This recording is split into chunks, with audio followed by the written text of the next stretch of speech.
Hi and welcome back to our page. Today I want to tackle something that causes absolute panic for new providers. You've got your registration sorted, you're all set up and ready to go, but you haven't got a property yet. And now you're thinking, how on earth do I get referrals without anywhere for people to actually live?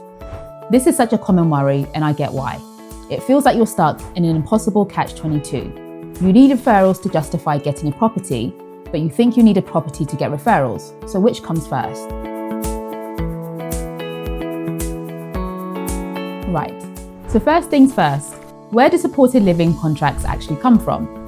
The majority of referrals these days come through local authority frameworks. These are basically approved supplier lists. The local authority runs a procurement process, they assess providers and decide who they want to work with, and then those providers get onto the framework. Once you're on the framework, you get access to referrals as they come up. Sometimes it's through a brokerage system where individual referrals get sent out to all providers on the framework and you bid for them.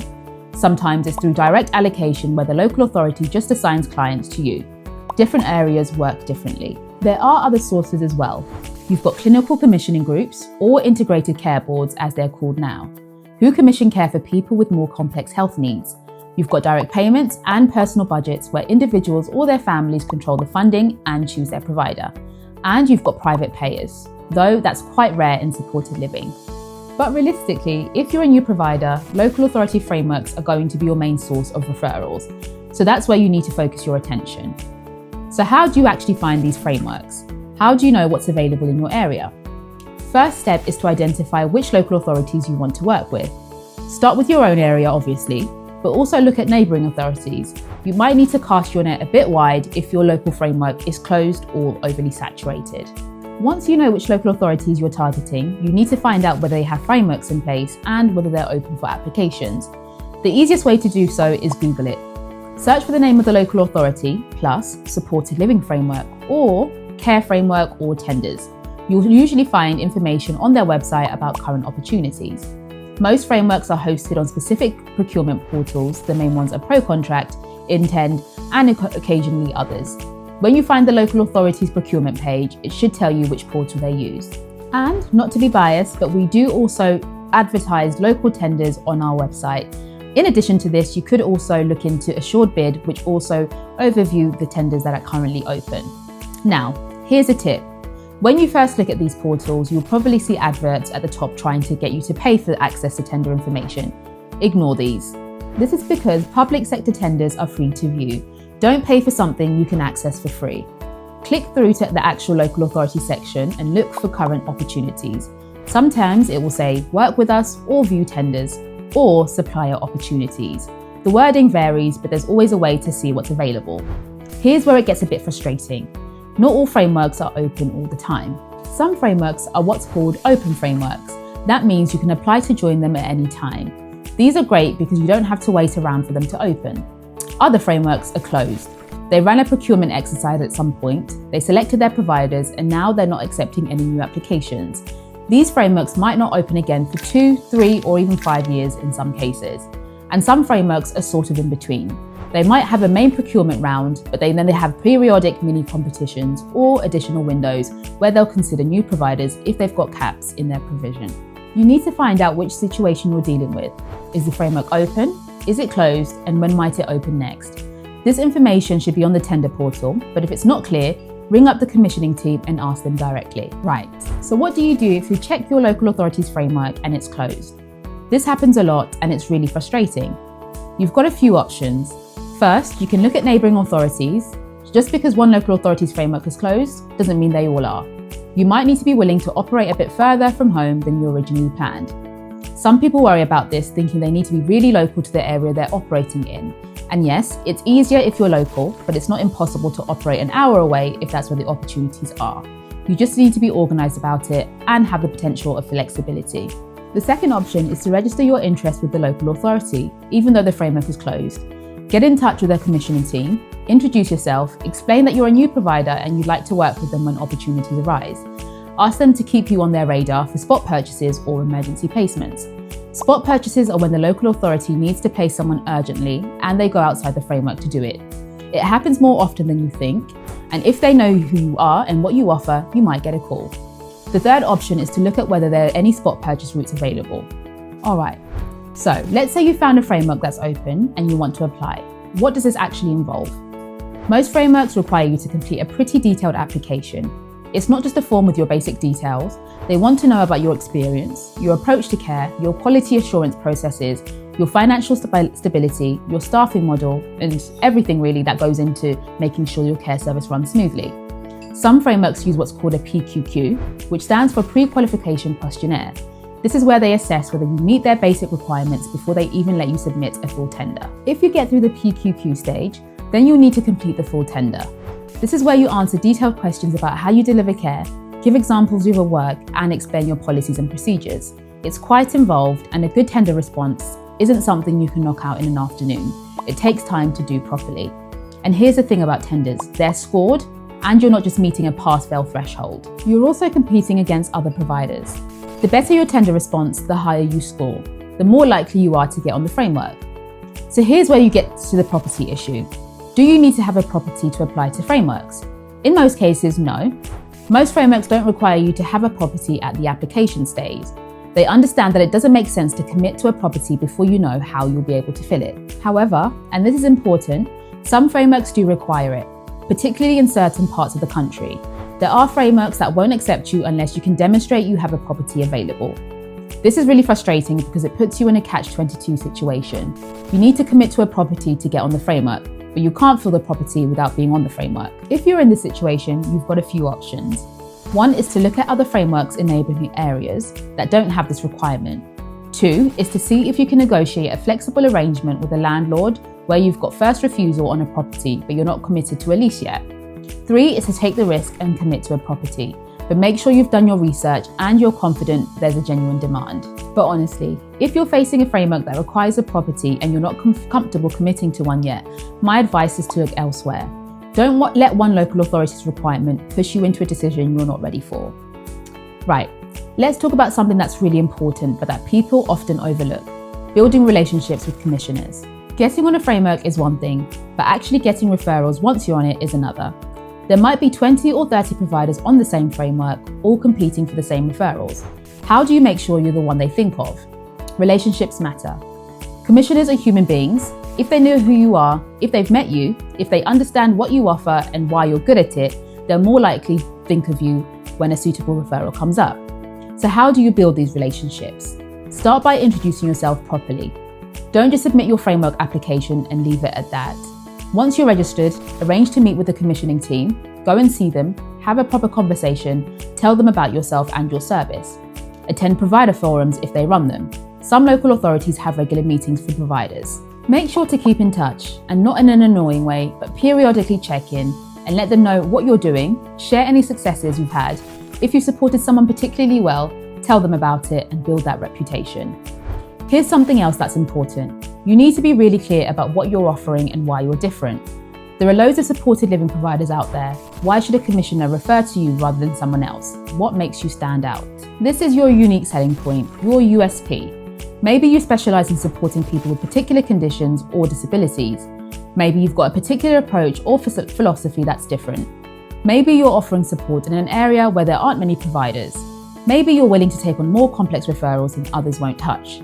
Whatever it is, you need to be able to articulate it clearly. When you're talking to commissioners and when you're writing tender responses, when you're bidding for referrals, you need to explain why you're the right choice. Don't just say, we provide high quality person-centered care. Everyone says that. It's meaningless, so be specific about what you do and how you do it differently. All right, let's say you've got onto a framework. Brilliant. Now what? On most frameworks, when a referral comes up, it goes out as what's called a mini competition. All the providers on the framework get sent details of the person who needs support, and you bid for it.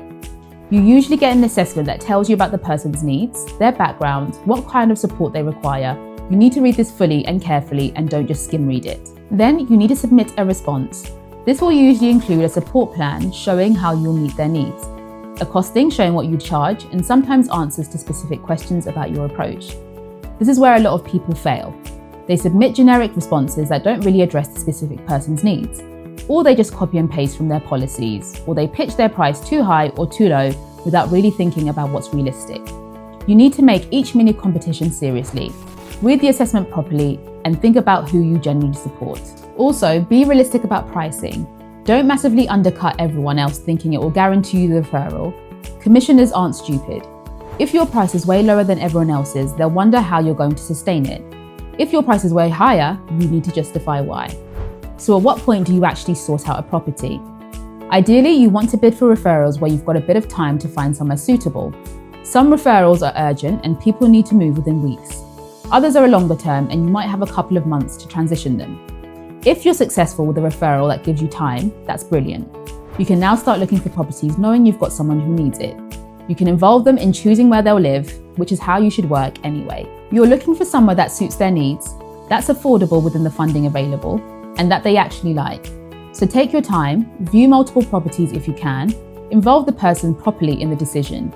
If the referral is urgent and they need to move quickly, it's trickier.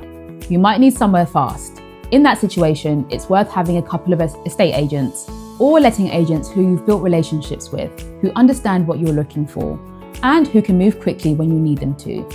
Some providers keep their eyes on the property market even before they've got referrals, so they know what's available and roughly what the rent is going to be. That way, when a referral comes up, they can move quickly. But the key thing is, you don't want to commit to a property until you know you can fill it. Don't sign a lease in the hope that referrals will come. Wait until you've actually got the referral, then sort out the property. Let's talk briefly about other sources of referrals beyond local authority frameworks, because they do exist. Clinical commissioning groups or integrated care boards commission support for people with complex health needs. This is often higher value work because the needs are more complex, but obviously it comes with more challenges too. If you're interested in this type of work, you need to build relationships with health commissioners and demonstrate you've got the expertise to support people with complex conditions. Personal budgets and direct payments are where individuals or their families control their care funding and choose who provides support for them. This can be a good source for referrals, but it takes time to build up because you need to market yourself directly to potential clients and their families. Some providers use social media, have websites, do local advertising to try and attract people with personal budgets. It works for some people, but it's slower than framework referrals. Private payers are pretty rare in supported living, but they do exist. Usually it's families who are funding care for a relative. Again, you need to market yourself to reach these people. But honestly, for new providers, local authority frameworks are your bread and butter. That's where the volume is. Here's something people don't always think about.